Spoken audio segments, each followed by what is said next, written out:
against Bitcoin. It's going up forever.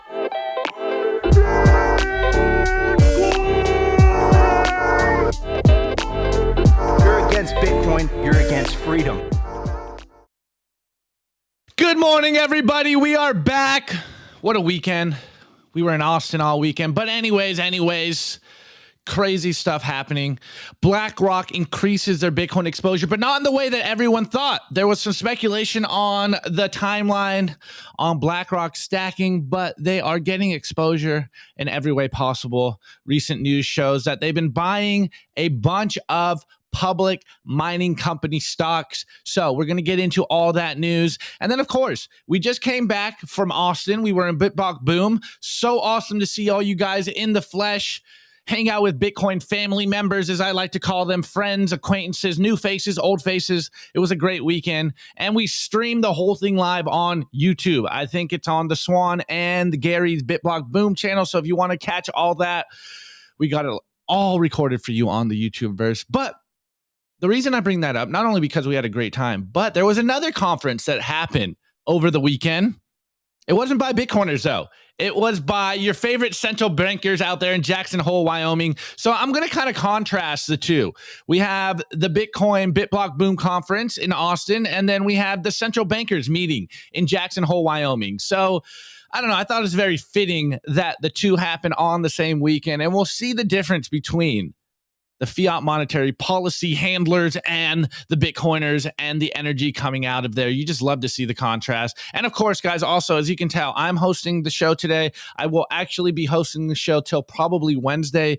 Nico has some family stuff that he has to take care of. So send some thoughts, some prayers over to Nico. He will be back in a couple of days. But you guys know the show don't stop. This is why we've been doing our best to make sure that I handle the show, that we're training our boys Dell and Rustin on the show. And we even have some people coming off on the bench. So shouts out to our boy, Mike Hobart, because we are making sure that the show don't stop for you guys. We will continue to give you guys the signal. As you guys know, this is Simply Bitcoin. We are your number one source for the peaceful Bitcoin revolution. We cover breaking news, culture, and mimetic warfare. And we bring on Bitcoiners from all around the world. From the biggest names to the everyday Bitcoiner, we got them all. And we will be your guide through the separation of money and state. But of course, guys, I'm not alone. I'm here with my co-host, Dell. Dell, how you doing this morning, brother? I'm good, but I gotta do a quick correction to what you said about that other symposium, the meeting over in Jackson Hole. You said it wasn't put on by Bitcoiners. I'll change that too. It wasn't put on by Bitcoiners yet. Yet. They will be. Just wait. Just wait. Given enough time, everybody's gonna come around and see the bright orange light of Bitcoin. It's unavoidable. Let's go. All right, guys. Well, let's get into the show. We got a lot to cover today. The Bitcoin numbers.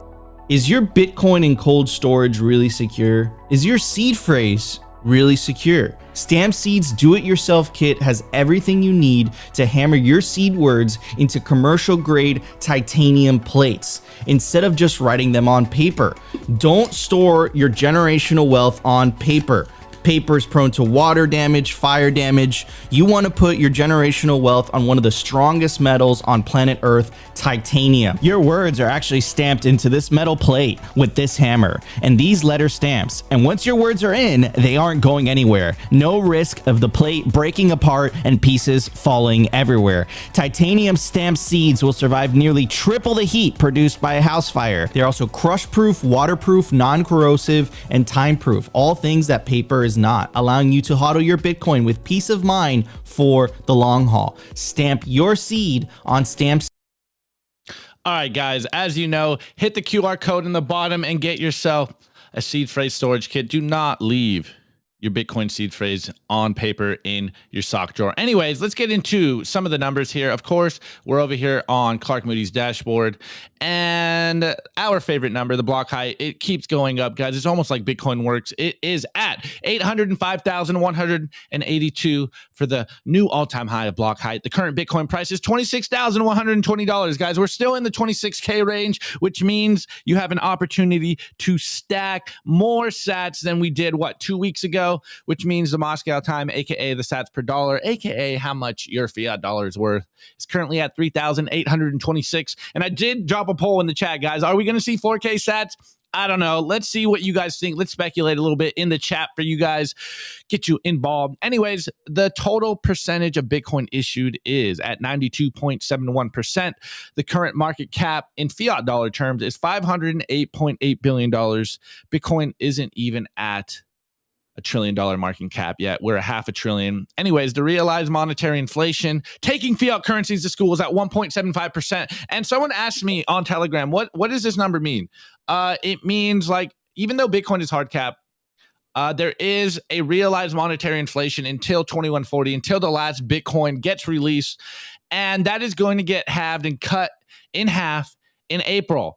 And actually, Del, maybe can we talk about your dad, the little story you just told us in regards to the halving and this number, the monetary or realized monetary inflation? I think this might be an interesting little story. But TLDR me. I know how you like to talk. So TLDR us. The long and short of it is, if you keep on talking to people and you keep on blasting them every time you get on the phone with them about Bitcoin, then sooner or later they'll either, I guess there's you run the risk of them telling you to never speak again. But sometimes they might start to see some of the things. They might go, wait a second. So if the halving means that there's less Bitcoin to be found, and there's only ever going to be X amount, 21 million, and more people want it as time goes on, that means that the price goes up, right?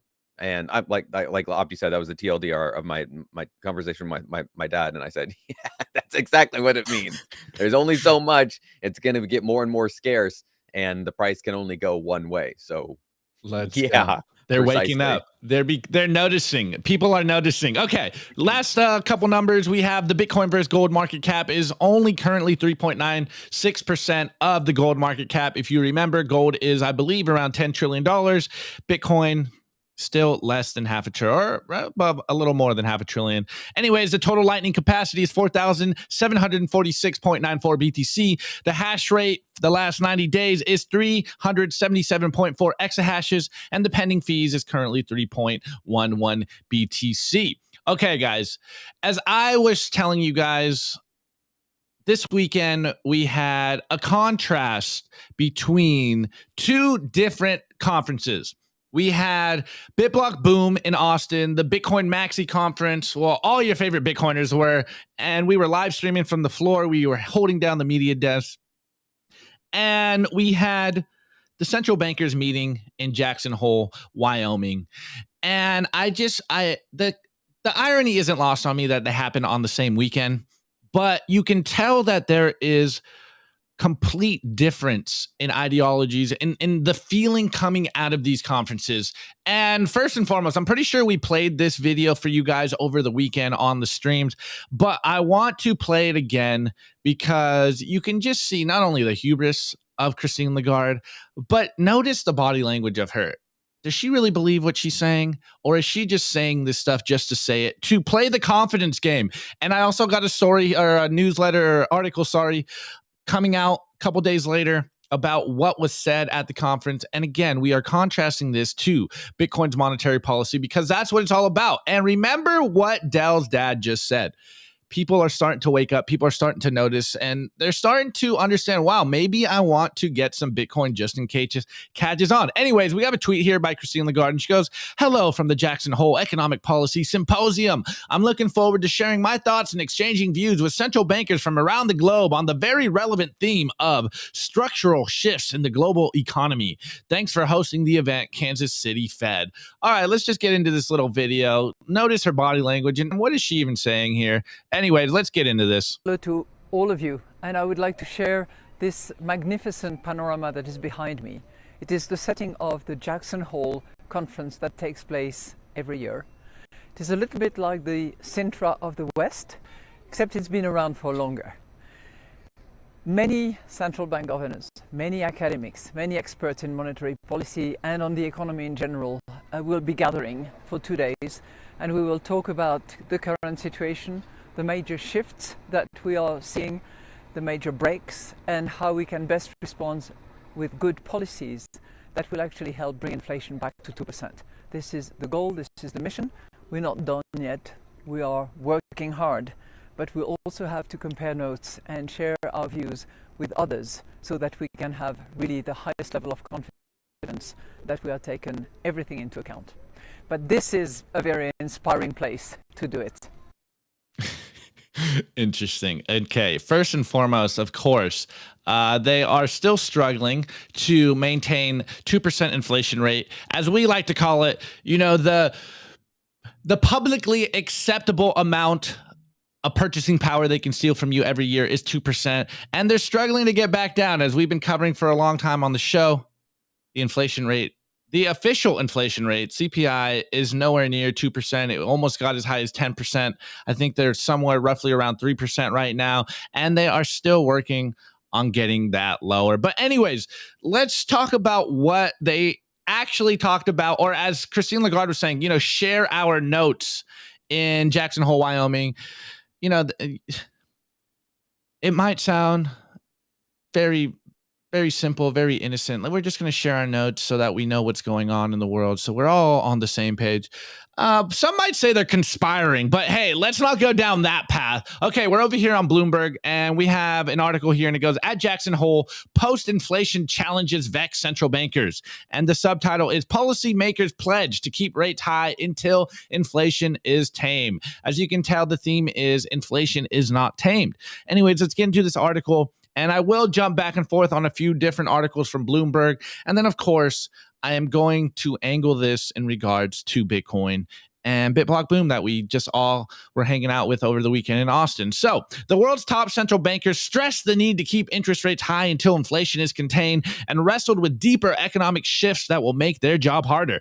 At an annual Federal Reserve gathering in Jackson Hole, Wyoming, keynote speeches from Fed Chair Jerome Powell and European Central Bank President Christine Lagarde on Friday laid out the challenges each is facing in deciding if they should extend historic strings of rate increases that began last year. At the same time, they offered investors few clues as to whether they would in fact do so in the coming months. And there's a link here, and I want to jump onto this other link real quick because, of course, as Bitcoiners, we know what our monetary policy is, and yet people are still out here waiting for the people in suits to tell them what is happening with their money. Anyways, what are these clues that they're talking about? So Powell has bond traders right where he wants them, full of doubt.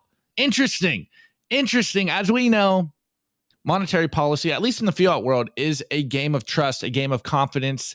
And as you can tell, the Federal Reserve and the central bankers around the world are playing with that confidence. They want you full of doubt, so you don't know which way they're going to go. Are they going to pivot? Are they going to lower rates? Are they going to raise rates? Well, who knows? And that's exactly where they want you to be. So Fed Chair says in speech that officials ready to hike again. It's about waiting for September and jobs data. So we're about to get into September, and there's some dates coming up that obviously all the Bitcoin macro guys are going to be following, and I'm sure we will follow, and we will give you guys the notes, give you guys the data, see what's going on in the fiat world, because that's what we're here to do, is to combat the corporate BS. Anyways, Jay Powell had the bond market exactly where he wants it, lacking conviction as to the Federal Reserve's next steps.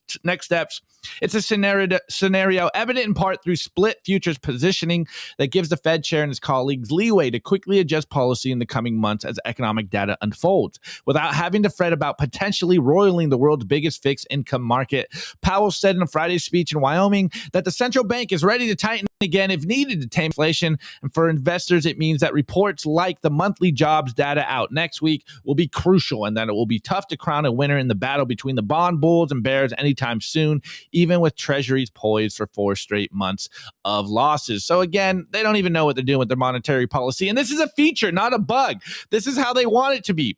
Anyways, again, moving back to this first article, a key theme emerging from the formal conference proceedings and conversations on the sidelines was difficulties adapting to forces outside the control of monetary authorities. The attendees discussed topics including productivity and innovation, bond market structure, global supply chains, and rising public debt levels. The Fed and ECB are engaged in similar debates over whether to raise borrowing costs at policy meetings next month, even as the U.S. economy has surprised with its resilience, while Europe seems to be headed for a downturn. Lingering inflation in both jurisdictions and uncertainty over how quickly it will recede is the common challenge. Powell, in his speech, remained vague about whether the Fed would lift its benchmarks rate again. Again, feature, not a bug, though he warned that additional evidence of persistently above trend growth could put further progress on inflation at risk and could warrant further tightening of the monetary policy. Which way are they going?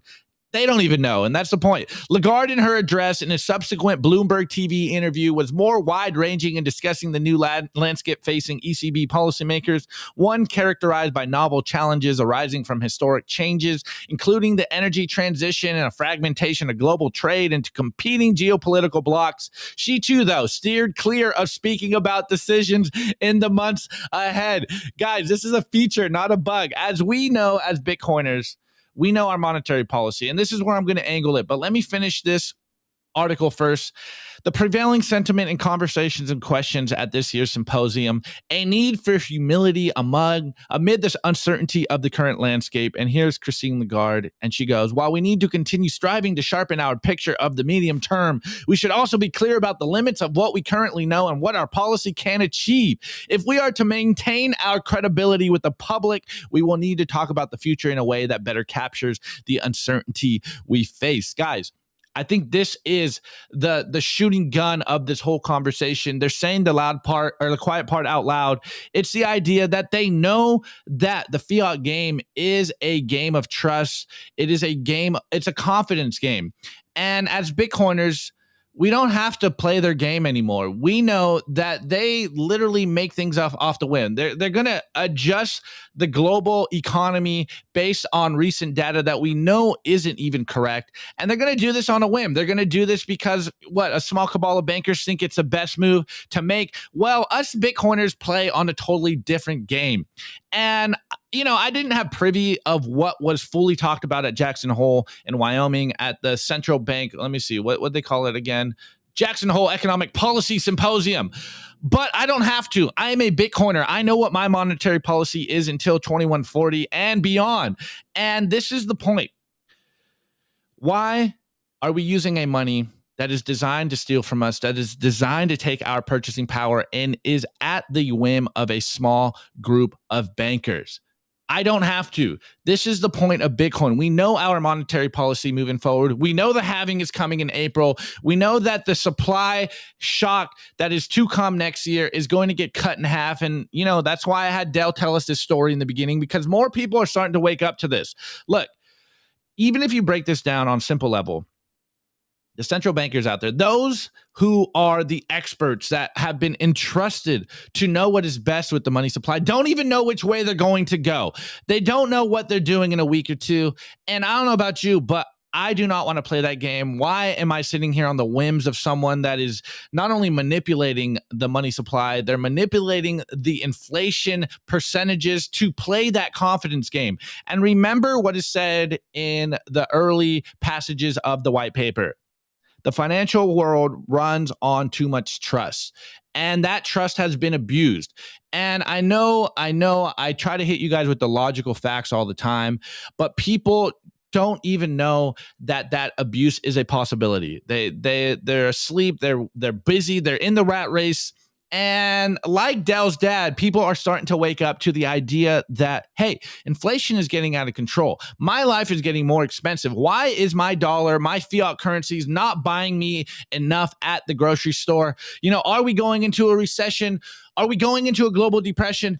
No one even knows. The numbers are telling you one thing, even though they're probably telling you something else. But that's the whole point of the fiat game, is to keep you in this purgatory of finances where you don't know where it is going. But hey, you do not need to play that game. We know where our money is going. We know how much money is in the Bitcoin standard, 21 million hard cap. And if I go back to the Collect Money dashboard, 92% of all Bitcoiners that will ever get released are already circulating. And remember, guys, there is more Bitcoin that is lost than is even talked about. And I had some conversations with people at the conference, and there's a running theme of a lot of people losing Bitcoin. And this is why we tell you guys to take this self-custody thing seriously. Right now is the time where you should be preparing your self-custody, your cold storage. You should maybe look into getting better hardware signing devices, running a node. Now is the time to be doing this, and make sure that you have your seed phrase backed up, because things are going to get crazy when the price starts to run. People lose their minds. But the point of the matter is, leaving BitBlock Boom and seeing that there was a central bank conference the same day, I can only tell that there is a stark contrast between the vibe that I see coming out of the central banker conference and the vibe coming out of the Bitcoin conference. It was all love at the Bitcoin conference. It was hopeful. It was understanding that, yes, we have a lot of hard work coming ahead of us. Yes, we are going to have to, climb the uphill battle to not only build the tools we need to offer the world Bitcoin's hyper Bitcoinization, but we need to be doing our best to get people involved with Bitcoin, show people why they need to hold Bitcoin, show people why Bitcoin improves their lives, because this is the way. And I don't know, I'm leaving Austin. I feel very, very hopeful. I feel like I hung out with a bunch of friends and family, and it's all love. And I know moving forward that Bitcoiners are winning, and they are building the stuff that the world will be using in a few years. And when you hang around all of the Bitcoiners, you get a breath of fresh air, a lot of optimism, a lot of hard work, but a lot of people with their heads on and knowing that, yes, this work will pay off. And then you compare that with Jackson Hole, and they're like, what's going on with the world? Like, I have no idea. I have no clue. Is the money, is inflation going down? I don't know. What do we need to do with the interest rates? Guys, this is a feature of the financial world, and you can opt out of that. Stack Bitcoin, save in Bitcoin, stay solvent. 21 million hard cap. This is a feature, not a bug. Anyways, Dell, you weren't in Austin, but comparing the two, what's your thoughts on this? What's the first thing that's getting triggered in your mind today? The very first thing that stuck out to me about everything that you just said is a small little snippet in that Christine Lizard video where she says, we're taking everything into account, or something like that. We're looking at all the facts, or something like that. It's like, how could you possibly take into account all the wants and needs of the, I don't know, how many people are in the Western world? Something like 3 billion people between Europe and the US. I know most of the world's population is contained within like India and China, or a large percentage of it in Asia, and that's not considered the West. So if you figure, even if it's just 3 billion people that they are trying to have some sort of monetary policy control over, there's zero chance that they could possibly figure out what all of those 3 billion people want. You could look at trends. You could see that this country likes to typically do this during this part of the year. Oh, the heating costs in this part of the world. But then every once in a while, nature throws a curveball at you, or something new comes out. One person, as I talked about in a recent video, Taylor Swift, can have such a massive impact on the economy, and you can't plan for that. You cannot plan for who's going to announce a new tour, who's going to come out and say, hey, guess who's back on the road? Oh, the whatever have gotten back together and it's now going on tour, and it's making a huge impact on the economy because they're traveling, doing their the final European tour. This person, that person, some well-known artist, or this thing, or a new movie comes out, and you have no idea that it was going to be this massive blockbuster that it was. So the idea that they could have any idea of what billions of people are going to want on a daily basis, and then try and conduct and concoct a monetary policy based off of that, is absolutely insane. It's truly insane. It's hubris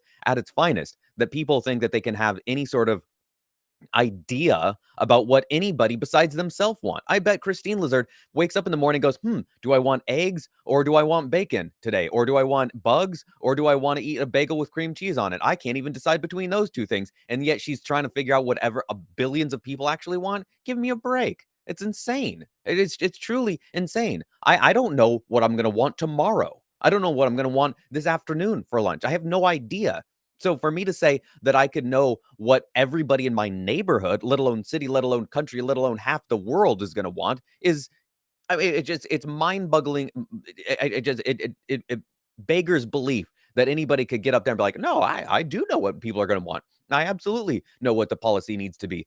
Me and my pals up here, all of us in our 50s, don't even understand what anything going on the internet. I don't even know what a meme is. I've never made one in my life, but I certainly know what's going on the internet. I can tell what all the kids are going to want. I can tell what all their parents are going to want. I absolutely have an idea of what all these people are going to need to do in the coming months and years and days of their lives. Give me a break. It's insane. It's absolutely insane. And Bitcoin is just this base layer goes, hey, I don't give a crap what any of you do. I could not give any flying F's about what any of you do. I'm just going to be the best money that's ever existed for you to transact with. How about that? And that's the in totality of the story. That's it. That is literally it. I'm just the best money. Have fun staying poor if you want to use this other thing that people are constantly messing with and screwing around with on a daily basis. Give me a break. Couldn't agree more, and I think that's lost on a lot of people. The hubris that comes out from the unproductive ruling class, the banking class out there, the Keynesians that think that they can control a complex system such as the economy. When I think I forgot to pull this up, you can see very clearly we know what's going to happen with the Bitcoin subsidy. We know what's going to happen with the distribution of Bitcoin. 21 million hard cap until 2140. Yes, there will be Bitcoins released, but we know the halving's coming up in April, and the amount of Bitcoin that's going to hit the market is going to get cut in half. And for those people out there, you might want to get some just in case it catches on. Anyways, before I move on, guys, shouts out to the boys over at the Bitcoin conference. Yes, we are fresh off BitBlock Boom, but if you are in Europe, get to Bitcoin Amsterdam. You can get a discount code on your ticket using Simply. It's going to be October 12th through the 13th in Amsterdam 2023. And then, of course, you can also get yourself a ticket to Bitcoin 2024, July 25th through the 27th next year in Nashville. We will be in Nashville. We haven't made it to Amsterdam yet as the Simply Bitcoin crew, but we will be seeing you guys in Nashville. And, of course, you can scan the QR code at the bottom of the show and get there directly. Anyways, guys, let's get into the news because I'm going to give you guys what you came here for. Here we go. The Daily News. And before I go on, guys, I want to give a shout out to our boy Brian DeMint's book, Bitcoin Evangelism. Yes, we know you have trouble orange pilling your friends and family. You're skeptical, no coiner friends, and you're kind of on the fence family. You know, your mom, dad, they're like, okay, you like this Bitcoin thing? Well, get yourself the Bitcoin Evangelism book, and we got you covered. You know, you got your boomer neighbor. We got what you need to tell them. We have your crazy aunt that is more terrified about CBDCs than you are, and she may think Bitcoin is, you know, the money of one world currency. We got you covered. You got the shitcoiners out there that are skeptical of Bitcoin. They're going to the casino. We got you covered, guys. Get on Amazon, scan the QR code. Oh, I don't think I put up the QR code. Scan the QR code and get yourself the best way to orange pill. Actually, before I move on, there was a good quote from Jimmy Song. And if you guys saw his presentation at BitBlock Boom, he said, you know, I think it's kind of ridiculous for us to think that we're going to have someone that is kind of low-key and interested in Bitcoin be like, hey guys, go read this 300-page book about Bitcoin and then come back to me and then you'll be a Bitcoin. And it really hit me when he's like, no, like these books are for you so that you can get better at orange pilling, so that you can have the tools you need to be able to explain this to people, win the hearts and minds of the masses out there, because it's about preparing you, giving you guys the tools so that you can go out there and spread Bitcoin, get people involved. Anyways, let's get into this news, guys. So first and foremost, there was some speculation on Twitter over the weekend, I think it was Thursday or Friday, about a new mysterious wallet becoming the third largest holder of Bitcoin in just over 3 months, accruing 118,000 Bitcoin worth $3.8 billion. So I have it over here. It looks like there's an address here that has just been constantly stacking, going to the same address. Not the best UTXO hygiene, but hey, maybe they're new to the space. Maybe they don't know exactly what they want, but they are stacking and they are buying in huge chunks, which kind of leans into the narrative that we've been saying for a long time. You know, high net worth individuals are in the market. The institutions are here. Now, I don't want to speculate on whether this is Blackrock or not, because a lot of people were saying that it was Blackrock, but Blackrock would have to disclose their holdings. And we're over here at bitcointreasuries.net, and we see and we remember that BlackRock, at least officially, and again, this is an institution, this is a corporation, they would have to disclose this, though maybe it will be in a different quarter when it does get disclosed that they have been stacking more Bitcoin, allegedly only holding 6.15 Bitcoin. And if you know, you know, there's got to be some kind of Bitcoiner over there that is holding their Bitcoin, or maybe Larry Fink's trolling and he's a shit poster on Twitter. I don't know. I'm just speculating, kind of having fun. But the big news is that BlackRock has now become the second largest shareholder in 4 of the largest publicly traded Bitcoin mining companies in the world. So they have bought more stock in Riot Blockchain, Marathon Digital Holdings, Cypher Mining, TerraWolf.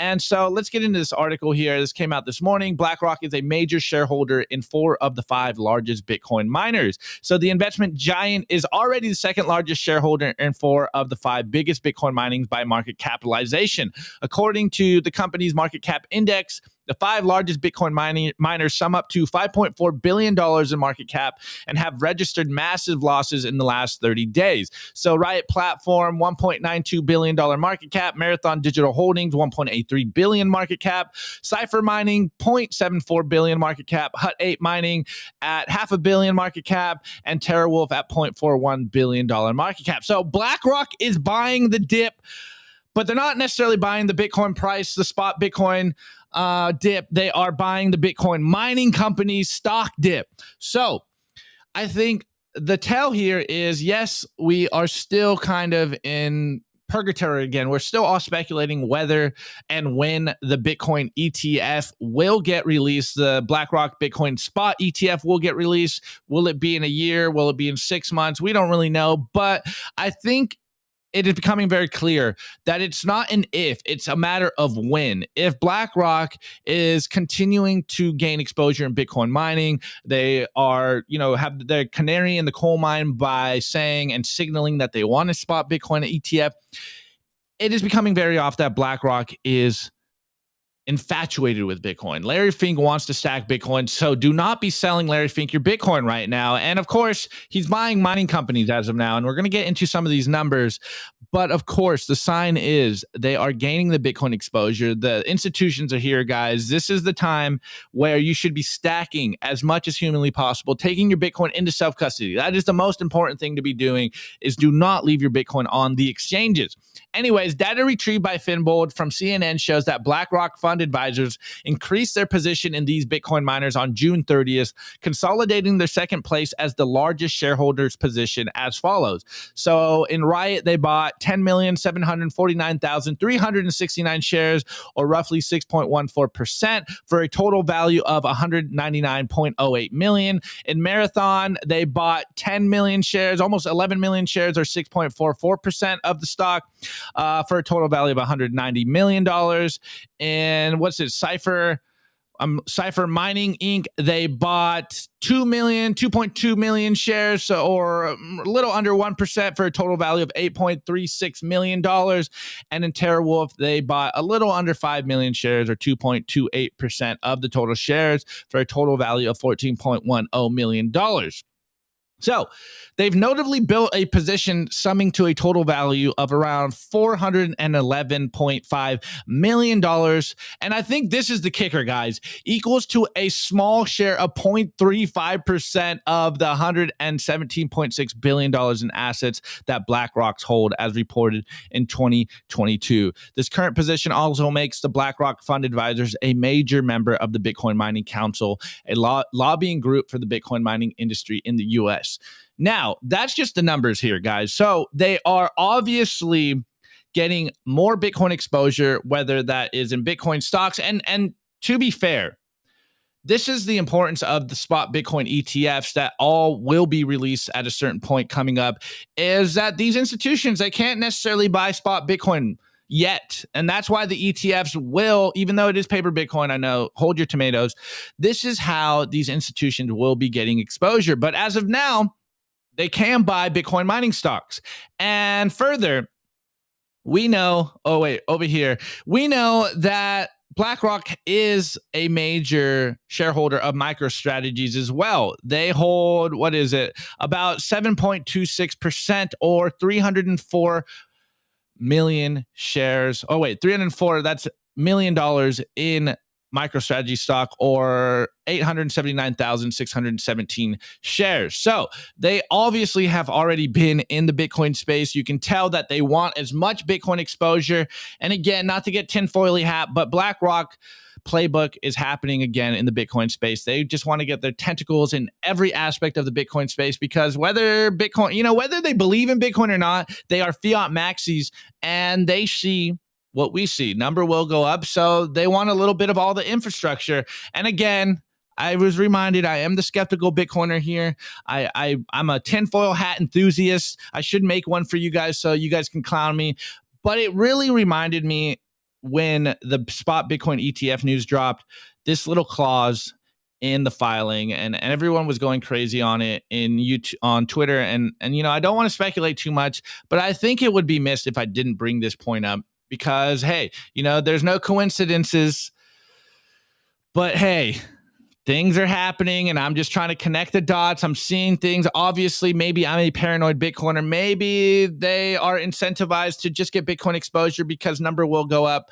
But hey, this is a Bitcoin channel, and we do speculate sometimes on what people's incentives are, what they're trying to do. Anyways, remember this in the spot Bitcoin ETF filing by BlackRock. In the event of a hard fork of the Bitcoin network, the sponsor will, if permitted by the terms of the trust agreement, use its discretion to determine which network should be considered the appropriate network for the trust purposes, and in doing so may adversely affect the value of the shares. There's no guarantee that the sponsor will choose the digital asset that is ultimately the most valuable fork, and the sponsor's decision may adversely affect the value of the shares as a result. Anyways, I bring that up to just basically hint on the idea that, remember what the companies are that BlackRock is a shareholder in. And one of them is Marathon. And not to pick on Marathon, but we remember that they mined the first OFAC compliant block last year. So, hey, not to get too tinfoily hat here, but I'm just seeing things and I'm just being cautious. But it is clear as day that BlackRock likes Bitcoin. They are gaining as much exposure to Bitcoin. And, whether it's paper Bitcoin or not, we'll see how this plays out. But I think it's just very interesting. And it's kind of leaning on the idea that Dell was saying about earlier about his dad, kind of putting their minds around how the halving works, and the fact that we have the biggest institutions, the biggest asset managers in the world, all embracing Bitcoin. I think it's all piling on to become a very amazing bull run for all of you guys that are stacking. Of course, there is a contention and the concern about paper Bitcoins and ETFs and all that stuff. Of course, we're Bitcoiners. We tell you to take Bitcoin into self-custody. Anyways, the last point before I pass it over to Dell. It's just important to remember some of the dates that are coming up that are going to be very interesting, and maybe they won't affect the Bitcoin price because we're still kind of in this, are we in a bear market? Are we in a bull market? And you guys remember, bear market, good news doesn't do anything for the price. In a bull market, bad news doesn't do anything for the price. And we're still in this kind of limbo right now. But anyways, some of the dates coming up that are going to be important, obviously, is September 2nd. So over the weekend, we will be getting the first deadline for the BlackRock Bitcoin Trust. And then moving out towards the year, there will be some more dates that we'll see. Will they approve the BlackRock ETF on the first deadline? I don't know. We shall see. People say that that's not going to happen. Again, tinfoil hat Bitcoiner is okay, the SEC is definitely going to approve BlackRock on the first deadline date. But there's other smart Bitcoiners out there that saying BlackRock won't get any special treatment. But we'll see. Coming up in a week or so, we're going to see what's happening. So I don't know, guys. All I'm saying is that BlackRock is getting a lot of exposure. And, maybe that gets your paranoid Bitcoin alarm going off. Maybe you're doubling down on the idea that Bitcoin is the money of the system of the beast, or whatever, the world dystopian coin out there, one world government coin.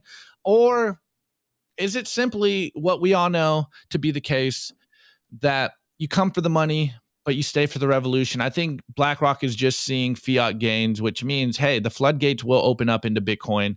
And you are here and you front ran BlackRock, you front ran Larry Fink. And now the whole world is starting to wake up to the idea that they might want to get some Bitcoin just in case it catches on. Anyways, Dell, what's your thoughts on all this news? What alarm bells were going off in your head as I was reading all that? The thing that always sticks out to me about any of this big, I don't know, what do you call it? The big financial institutions, institutional talk. There we go. Talking about Bitcoin is that right there. What I just said. They're talking about Bitcoin. I've had other people ask me, well, what about this thing? Oh, what about that was cricket stocks? Oh, what about hair gels? Oh, what about nose hair tweezers? Like, no, they're not talking about those things. They're talking about Bitcoin, Bitcoin and only Bitcoin. They're not talking about this other. I don't even want to say some of the other names out there, but people are like, well, what about this one? It's got this thing it can do. Oh, what about this one? It's got this thing that it can do. BlackRock's not talking about those. BlackRock is not talking about any of those at all whatsoever. I've not heard Larry Fink on any of the news channels that he's been on, the legacy media things, be up there and be like, well, I heard this 123 coin was got a frog on it is a good deal. BlackRock is sure is interested in that. No, that's never happened. That will never happen. He doesn't give two craps about any of that garbage. Neither should you. If you want to go and screw around because you like gambling, hey, you might want to call one of those hotlines that you see all over Vegas and get some help. But look, everybody's got their vices. People like to do things. And if you are doing it for that reason, then be aware of why you're doing it. It's like people that go to Aikido.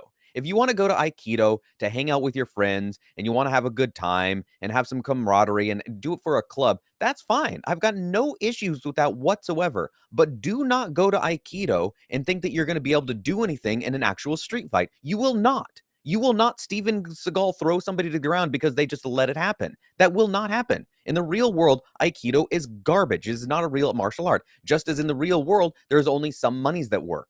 Bitcoin is the best money that's ever existed. That is why you have places like Fidelity, ARK, Cathie Wood, BlackRock, et cetera, every day talking about these things. That's why they have Fox Business has a Natalie Brunell on seeming like a weekly basis these days to ask more about Bitcoin. Only Bitcoin. They're not asking about these other things. They don't care about those other things because there's only one thing that has true digital scarcity. You can only have digital scarcity once. Everything else is a copy of that. I don't care what anybody else says. Anything else that you have is just some sort of, it's a joke. If you talk about games, there's only one Magic the Gathering. Everything else pales in comparison. There are other games, yes, but when it comes to the market share of trading card games, there is one king in town, and it is undeniably Magic the Gathering. Period. End of story. When we're talking about monies, there is one king. Period. End of story. And that is why BlackRock is talking about these other things. They're not talking about, oh, look at my new cup. I've got a fancy cup, and you can put $15 in it, and I just put it on a frog's hat, and then I will turn it into NFTs, and go to Dubai. And no. If you want to do that and have some fun, okay, have at it. But that is not what anybody in the big leagues is talking about. And the best part about the big leagues, your Fidelities, your XYs, whatever, is talking about all these things, is that it gets people hearing about Bitcoin and it puts them back in their head. I've got a little news clip blip here coming up here in a second where another very large country has somebody else that's going to be talking about Bitcoin. You've got Argentina talking about it. You've got El Salvador, not a big country, but the word is getting out there. The Overton window is shifting. People are seeing all around the world, even in the US, where we have some of the strongest money in the world.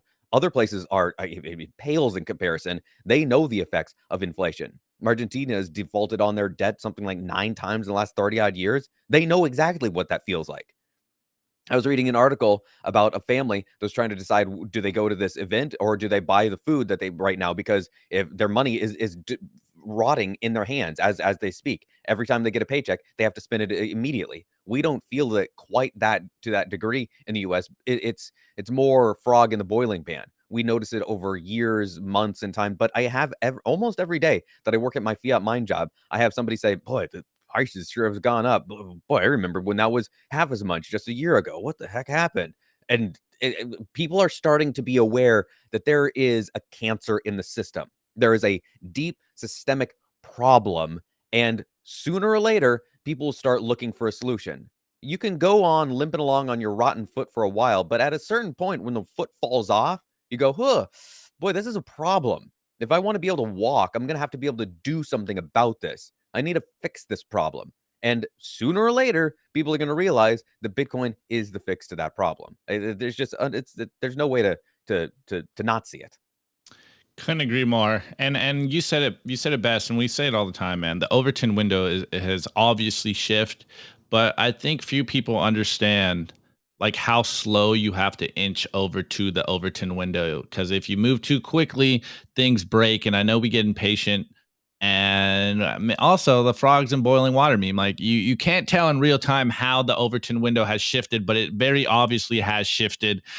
And we're here for this, man. This next bull run's going to be lit. Anyways, let's get into the culture, guys. The Daily Culture. Brought to you by SwanBitcoin.com. Swan is the best way to build your Bitcoin stack with automated Bitcoin savings plans and instant purchases, serving clients of any size from $10 to $10 million.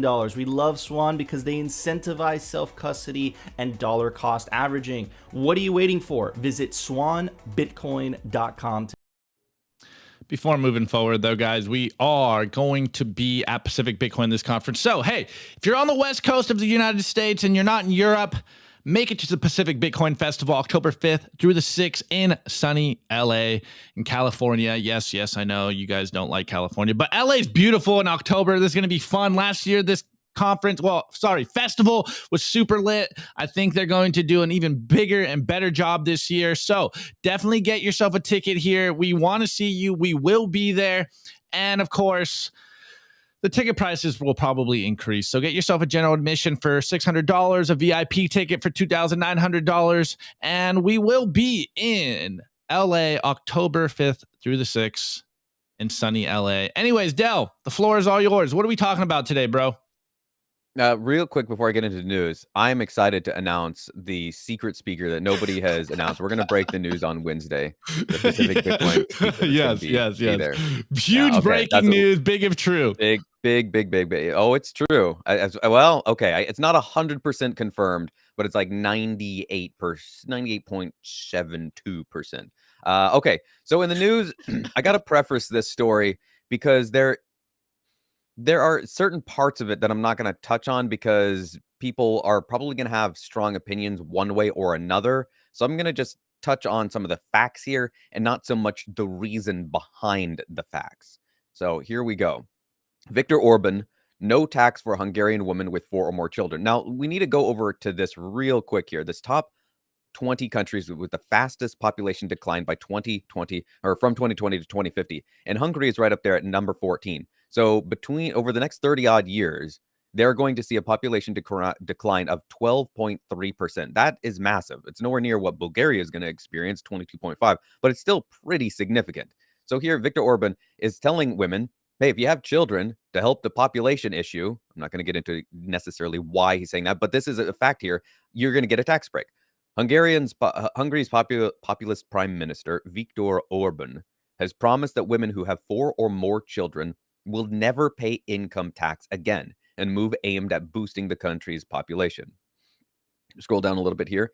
Demographic decline is a problem in many societies in Central and Eastern Europe, as we can see right here. Yeah, Bulgaria, Lithuania, Latvia, Croatia, all over the place here. Albania, I mean, huge population declines, all of them over double digits. Romania, Bulgaria in the last 8 years has seen their ascension to the EU for higher salaries in Western Europe. This, combined with the low birth rates, has contributed to shrinking populations and fueled fears of dying communities across the region. Yeah, if you don't have people coming and being born, then you're going to cease to exist as a people. Orban has declared the main focus of his current term in office to be the demographic situation, and his government launched a public consultation last year, mailing questionnaires with a number of leading questions about migration and family policy to every Hungarian household. On Sunday, he announced a number of measures to support larger families in addition to the lifetime income tax break for women with more than 4 children.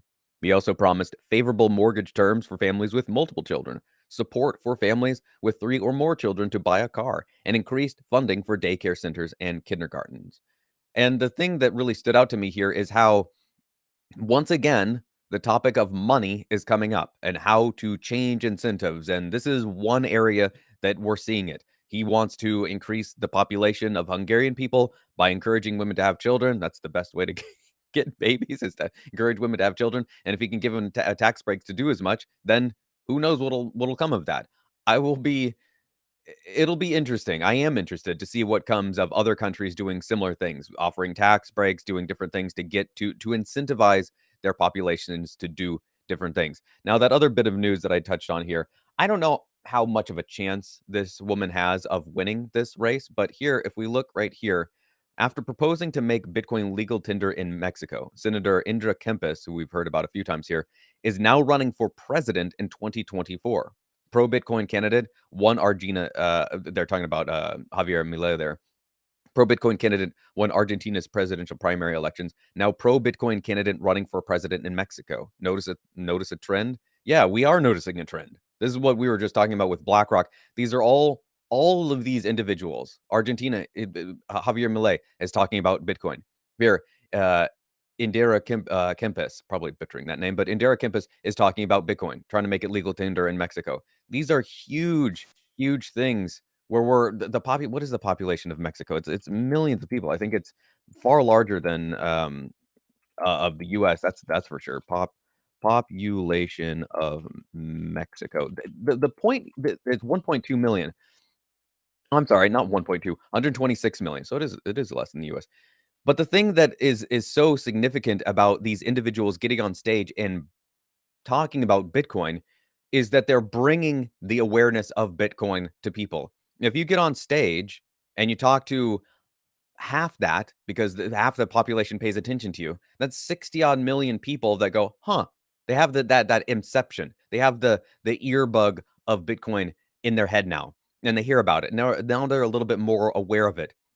And it kind of causes this blue car syndrome where now that you've heard about Bitcoin, it's going to stand out a little bit more when your friend mentions it to you. And then if that Indra Kempis says a few things that you like, you go, boy, that makes a lot of sense. Yeah, why do we have a central bank that is printing money and has the legal right to counterfeit money when I have to go and work for it? Yeah, that doesn't make a whole lot of sense. Why are so many family members and people that I know trying to go to the US where they do have a lower rate of inflation there? I mean, I remember back in the day, I don't know what it's like now, but back when I was a kid, I remember people kind of jokingly talking about the pesos and how you could get, I don't know what it was, but hundreds or thousands of pesos for a few dollars. And I'm thinking, how does that how does that make sense? How do people afford to do anything there? Or thinking that I'd be a millionaire if I went down to Mexico when I was a kid or something with a few bucks. But it all that happens when you have a whole bunch of pesos or millions of them is that things just cost more. It's not that you can go down to Mexico and buy a home for $3. No, you just have to have millions or millions of pesos or whatever it is these days. So if you've got somebody that is pro Bitcoin, we do, Indira Kempis, talking about Bitcoin to a population of over 100 million people, then the word of Bitcoin is just going to get out there more and more. And it is getting out there more and more. I have no idea what this does for the price. And that's one thing that a lot of people think about when they hear about Bitcoin being talked about. Oh, this is so good for the price. Oh, this is so good for the price for my local fiat currency. What does it matter what good it is for the price of the local fiat currency when the fiat currency can be printed and debased into oblivion? That is what we're constantly talking about. If the price of Bitcoin goes to $5 million, who cares? Because ideally, you're not selling your Bitcoin. I mean, you can. I'm not going to tell you what to do with your money. This is not financial advice by any means. But if homes go from, let's say, 500,000, $500,000 on average, or a million, whatever it is in the US on average, depending on where you're looking, obviously. What does it matter if you're making $300,000 an hour when hyperinflation has happened and a burger costs $10,000, or now to fill up your tank of gas, it costs $100,000 because it's been inflated into oblivion. So the price in fiat really doesn't matter. I guess it's an interesting anecdote. It's kind of a fun little factoid. But the only reason that the price in fiat matters is how much you're getting in fiat dollars right now from your fiat mine jobs, which many of us have, not all of us, but many of us have. if you can transfer some of that, and you can, into Bitcoin, how much Bitcoin can you get for those fiat dollars currently? Because that price, that difference is just going to decrease over and over and over, and it has decreased. I mean, you could get millions, hundreds of millions of Satoshis back years and years ago for a few bucks, but now you can't. You can get 1,000. Can you imagine what it would have been like back in 2000 and say 11, 12, where you could have for 20 bucks get today what cost you tens of or hundreds of thousands of dollars?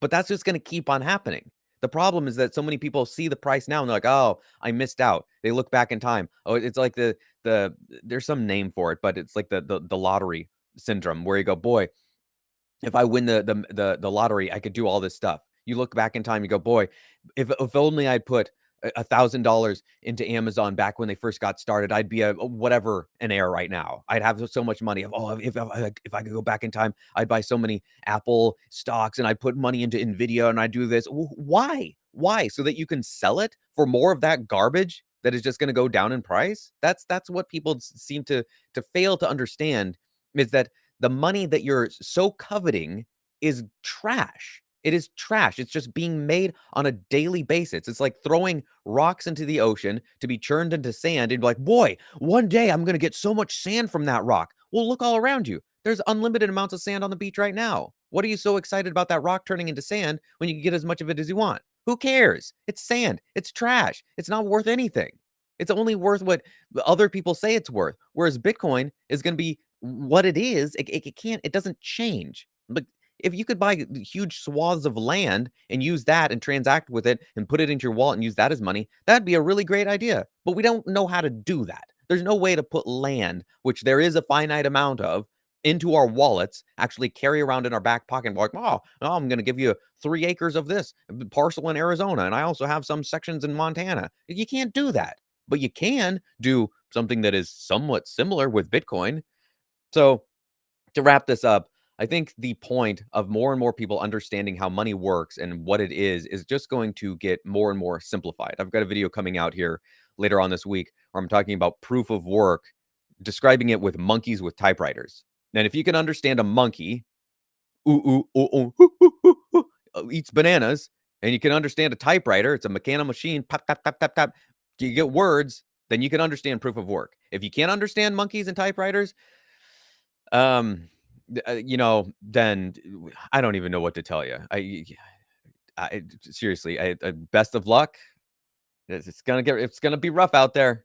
It's like that line in The Professional where Jean Reno tells Natalie Portman, she says, "Does life get easier?" And he goes, "No, it only gets harder." It just gets worse. So if you can't understand monkeys and typewriters, it just gets worse from here, friend. It's Wow. Well, before I get my take on this, I absolutely love Dell's storytelling and the voices. It adds a whole new dynamic to the show. But anyways, guys, give us 3 more likes so we can hit that 100 likes before the first hour.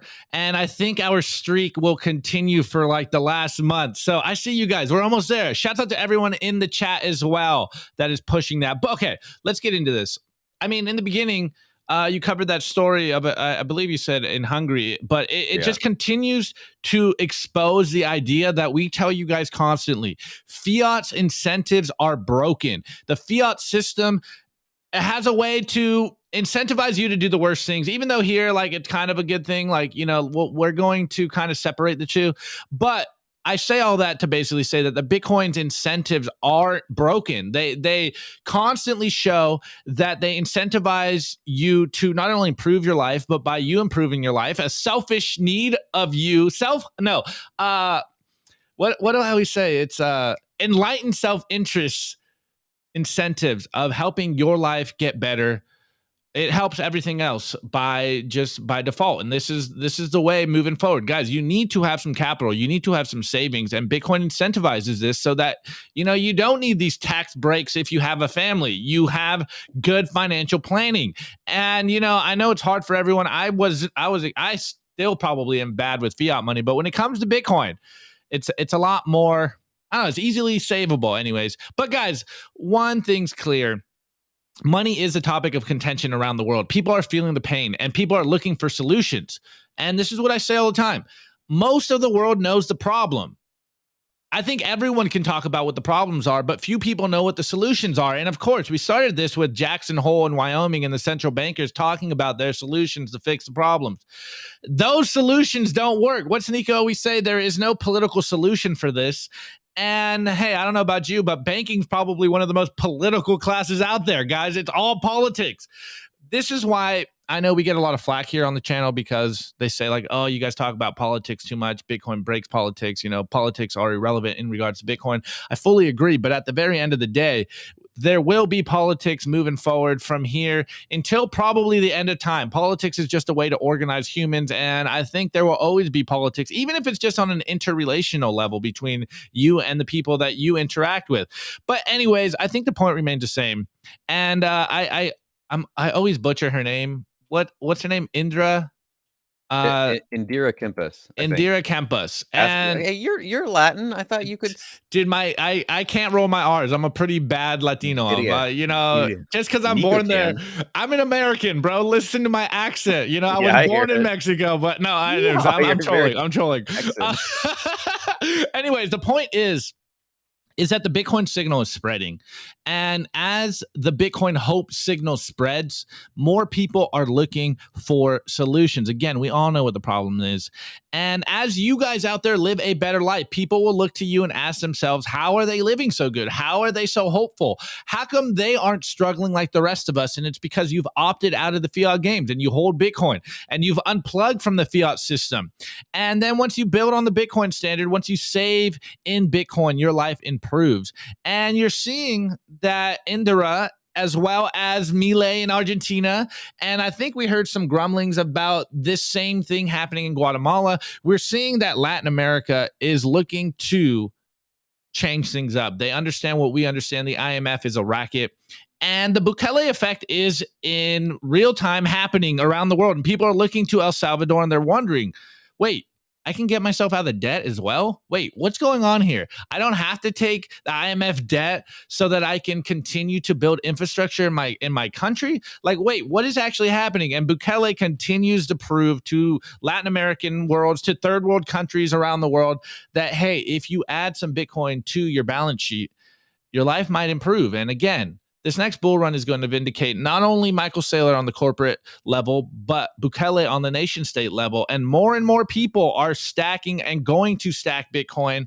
And it really is going to be beautiful to see countries, you know, like my home nation or the motherland, my birth nation of Mexico, to get on the Bitcoin standard. I know my mother would be pretty proud, but hey, I'm an American. Listen to this accent. You already know I am America first. I love America, but you are the walking billboard for the Bitcoin revolution. Hence why corporate press is so negative towards whether Bukele in El Salvador, whether it's Saylor on the corporate level, whether it's just calling every single one of us criminals because we want to save in something that doesn't steal from us.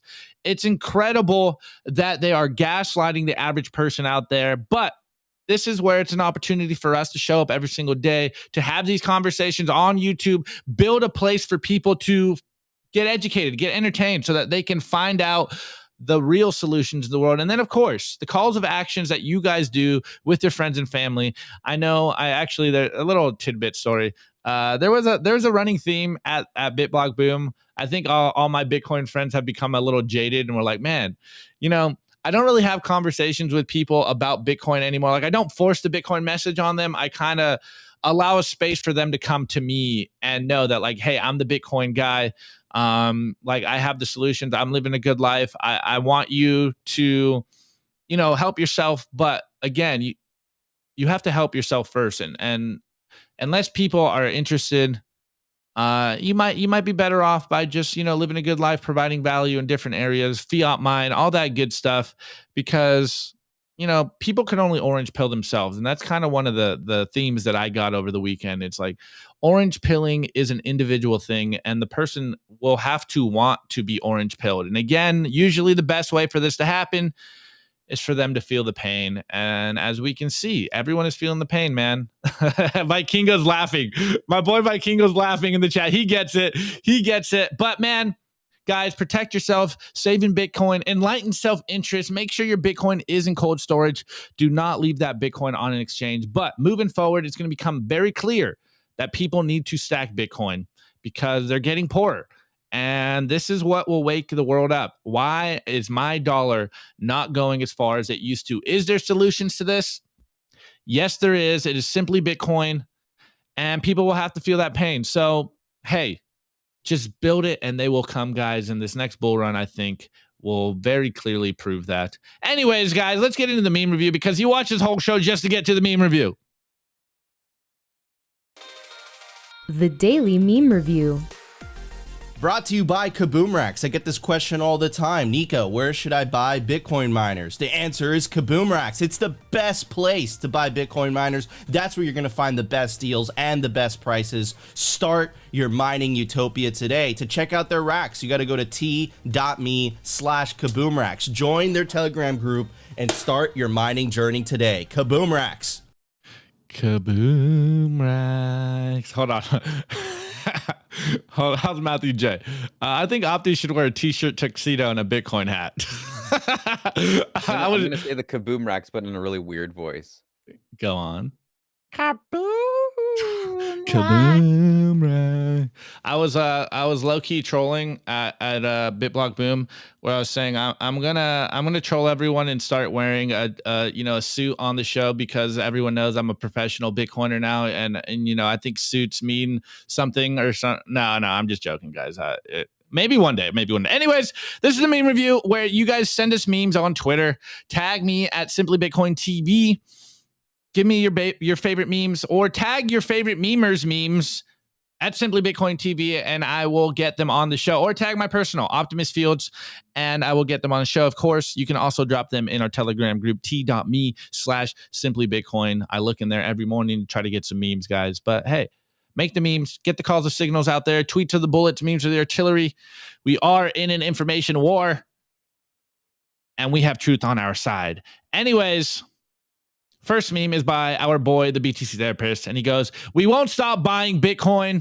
And we have Jerome Powell looking kind of concerned. He's got the Federal Reserve logo behind him. He goes, "You think this is funny that the world is getting more poor and we don't have a solution and we have to go to our symposiums to try to figure out the solution, and yet we don't know what's going to happen?" And it's the Joker laughing. Bitcoiners, yes, I do think it's funny, and I'm tired of pretending like it's not. We have the solution. It is Bitcoin. Anyways, the next meme is by Lena Sichet, and she goes, "Don't be that guy," with a concerned emoji. And we got the Bitcoin logo here. And he goes, "I give you the key to my heart," and it's a private key. And the logo goes, "Treat it well. And this is the new coiner out there. And you give them the key to your heart, which is the private keys." And then they go and they give the private keys to the exchange and they leave their coins on the exchange, and the Bitcoin logo is just like, what is going on here? How could you betray me like this?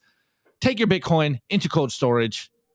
This is the way, guys. And this next one is by our boy Yellow, aka ICO Offender 2 on Twitter. And the last two memes kind of connect together. And I'm sure you guys have been hearing the rumors about Binance and all the stuff going on. And it's a little murky waters out there. Are they following FTX? I don't know what's going on. Anyways, Yellow puts a meme here and goes, "Binance and CZ whenever they see someone withdrawing their coins." And it's a picture of the Sopranos gang just sitting there concerned, like, no, don't take your Bitcoin. It's more trustworthy with me. Your funds are Safu on Binance. Trust us, guys. No, you do not trust them. Take your Bitcoin into self-custody and let them look grimy at you all you want. It doesn't matter. And again, these last couple memes are connected in a way. Shouts out to my boy Rustin, aka Stats for Life. And he goes, he's got a meme here. It looks like it's not necessarily a Bitcoin meme, but we got a guy here with like a sun for a head, and it goes, "No matter what society says, it's okay to be like, nah, that ain't for me." And then Rustin goes, "Then continue to stack sats and give the state the middle finger. Hashtag Bitcoin." Guys, it's okay to opt out. It's okay. Take your Bitcoin into cold storage. This is the way. Anyways, on another note, again, we try to avoid politics as much as possible, but I absolutely love Andres' meme here, aka at Son of Sats. I'm sure you guys saw the Trump mugshot over the weekend. The weekend was rife with political contention. There was a debate, and then we had Trump's mugshot, and it's kind of an epic mugshot, but like people are concerned about it. Anyways, our boy Andres did a meme, And it's the Trump mugshot. You guys, I'm sure you guys saw the mugshot. And it goes, my fiat banker every time I empty my account to buy Bitcoin. And it's the Trump mugshot. Yes, this is the way. Okay, and then doubling down on that take, shouts out to Avery Hodl. And he goes, what it's like to not watch political debates and hodl Bitcoin. And we got this Pepe the Frog on rollerblades. And he's just chilling. You know, he's got his music's playing. He's vibing, he's dancing, the world's blowing up around him. You know, everyone's getting poorer, but you are safely in sats. Your life is getting better. You are looking to find ways to get more sats, to build your cash flows up, to get your Bitcoin in cold storage, to opt out, to get fit, moisturized in your own lane, unbothered, unfazed. This is the way. Finding Bitcoin Zen, and here's a perfect example of it, a GIF, just rollerblading through the chaos, listening to your favorite songs and stacking more sats. Anyways, guys, drop your meme review in the chat over there, and I will cover them live. Again, I forgot the music, but hey, it is what it is. Before I do that, though, Dow, do you have a score? Actually, I know what my score is. I'm going to give you my BitBlock Boom, what do you call this? Pass with my really bad handwriting. As you can tell, guys, I am basically like a 12-year-old. I can't write for anything. I can't write if my life depended on it. All right, Dell, what is your meme review score for today? I think I've used this before maybe, but I will give those memes an earbud, Google Pixel, whatever earbud score. Wireless earbuds they're a game changer. I'll tell you what. I agree. Though again, you guys know me, I fall down some conspiracy routes on Twitter. I just like to watch some. Someone tell me in the chat, is the Wi-Fi Bluetooth frying my brain, or am I good to go? Because that's what people are telling me, but I'm a huge wireless headphone maxi. But anyways, I've looked into some of that stuff as well. Are we frying our brain? Are we frying our brains? I don't know. Anyways, who knows? I don't know if you guys like Chance the Rapper, but this is some quote, fried too many brain cells now to be worried about my brain cells now. So anyways, this first meme review score is by Dennis Lassen, and he goes, meme score. I give the Joker meme scream. I want to know, Dell, do you have a Bitcoin tattoo like me? If no, why not? Why are you waiting for? You are a tattoo guy. Blood in, blood out. Wow. Oh my God, I've answered him like 5 times in chat. I told him I don't have a Bitcoin tattoo. If that doesn't make me a full-blooded Bitcoiner, then I don't give a shit. I don't have a Bitcoin tattoo.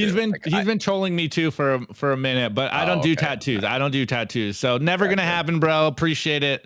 Anyways, next meme is by our boy Mike Hobart. And he goes, I give these memes a score of my fresh ass Simply Bitcoin BitBlock Boom t-shirt. Let's go. Yes, we were giving a few out to the team. Shouts out to everyone that supported us there. We do have more. We still having some issues with our store, guys, so forgive us. We are going to get that updated for you guys this week. We're making sure that this is rolled out easily. Of course, we soft launched it. There was some problems over the weekend, but we're fixing it, guys. We love you. Appreciate the support. Anyways, next meme is by Andrew Williams, and he goes, I give that meme a mind-bugling breath of fresh air. Great show, guys. Hashtag Opti can't speak. Yes. Okay. All right. Next meme review score is by Elaine. Good morning, Elaine. And she goes, score BlackRock, the Fed, Bank of International Settlements, et cetera, becoming relevant as Bitcoin takes over and orange becomes the new red, white, and blue. Love it. Okay, next meme review score is by Igor, and he goes, I give those memes my favorite moisturizer. Yes, unbothered. Wait. What was that, Del? Did you pull one up? What was that? No. Which one was it? Poor OPSEC like me have a Bitcoin tattoo on your head. Yeah, why would people want to go around telling everybody, hey, I've got Bitcoin. Use a $5 wrench to smash my face in. Like, come on. No. Dude, some people like to live dangerous. Anyways, Bitcoin Puritan, I give the memes a pad of post-it notes on a tiny palette. Okay. Oh, wait, Elaine told us, earbuds bad. Save yourself, Maxi. No. Okay, wrecked. All right, Matthew J goes, I give these memes a t-shirt tuxedo. Okay, I might have to get one for the culture. All right, Roman, score. Stack harder, guys. You heard it here first. Stack harder. Okay, McLovin, meme score. Stack heavy sats while they're on sale. Your future self will thank you. Yes, this is the way, guys. This is the way. All right. Well, we appreciate it, guys. As you guys can tell, this is Simply Bitcoin. This is your host, host Opti. Nico's away till I think Wednesday, but the show goes on. We will continue to give you guys a signal.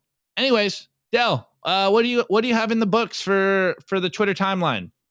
For the what? The Twitter timeline? Oh, wait. I don't know. Well, Twitter timeline and YouTube timeline. What are the clips you're dropping this week, bro? I've got a clip where I'm answering 2 questions. Somebody had asked a question video a while ago. They asked about UTXO management and then why Bitcoin is better than some other gobbledygook nonsense. And I answer both those questions.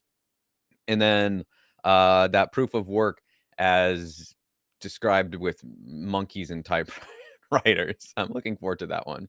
I hope people enjoy it. Let's go. Hold on. Before I go on, Dennis trolling me. It's about spreading the truth. It's Bitcoin or slavery. We all do our part. Yes, this is the way. All right. Anyways, Del, appreciate filling in. Actually, Del's coming back Wednesday, so you're going to get a lot of Del this week. Anyways, guys, we love you. Appreciate the support.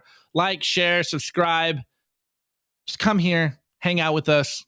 That's all that matters to us. Spread this to your friends and family, but we'll be back tomorrow.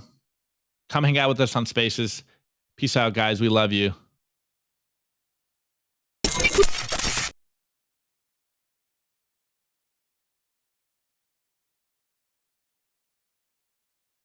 All right, you already know. A little clunkier when I'm doing all the production, but hey, it is what it is. Let's go. Fresh off BitBlock Boom. We're back. We should be back to our normally scheduled programming. It was a hectic weekend. We put in